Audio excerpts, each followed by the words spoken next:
తిరుమల తిరుపతి దేవస్థానాల్లో అపచారం జరిగిపోతోంది అని చెప్పి అసత్య అబద్దపు ప్రచారాన్ని మాజీ ధర్మకర్తల మండలి అధ్యక్షులు భూమన కరుణాకర్ రెడ్డి గారు ఈరోజు తిరిగి ఒక అంశాన్ని లేవనెత్తడం జరిగింది. వెంకయ్య చౌదరి గారు తండ్రి గారు మరణించిన తర్వాత నిన్న పెద్ద కర్మ కార్యక్రమంలో మా టీటీడీ చైర్మన్ బిఆర్ నాయుడు గారు అక్కడికి వెళ్లిన సందర్భంలో వారికి కప్పినటువంటి వస్త్రం పట్ల కట్టినటువంటి పరివేటం పట్ల వారు మాట్లాడారు. అయ్యా కరుణాకర్ రెడ్డి గారు, మీకేమైనా కళ్ళు కనపడట్లేదా? ధర్మారెడ్డి గారు వారి కుమారుడు చనిపోయిన తర్వాత టీటీడీ వేద పండితులు వారికి పరివేటం కట్టి ఆశీర్వదించింది మీకు తెలియదా?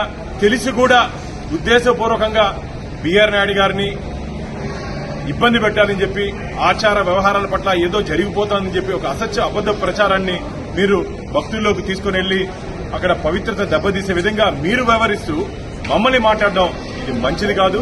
మీరు గతంలో గోశాల నుంచి గోవిందుడి వరకు ఇలాంటి అసత్య అబద్దపు ప్రచారాన్నే మీరు భక్తుల్లోకి తీసుకుపోతున్నారు. ఇది మంచిది కాదు. కరుణాకర్ రెడ్డి గారు, ఇకనైనా సరే మీరు మాటలు అదుపులో పెట్టుకోండి. ఏం జరిగిందో ఎప్పుడు జరిగిందో అంతా తెలుసు. ధర్మారెడ్డి గారి సమయంలో జరిగింది, అప్పుడు మీరు ఎందుకు మాట్లాడలేదు? ఈరోజు హిందూ ధర్మం ఆచారాలు వ్యవహారాలు అంటున్నారు కదా, ఆలయం లోపలే చేయాలి, రంగనాథ మండపం లోపలే చేయాలి, ఆ పరిపెట్టం అక్కడ పవిత్రం, అది కట్టకూడదు అంటున్నారే. ఆ రోజు ఎందుకు మాట్లాడలేదు? ఆ రోజు ఎందుకు మౌనంగా ఉన్నారు?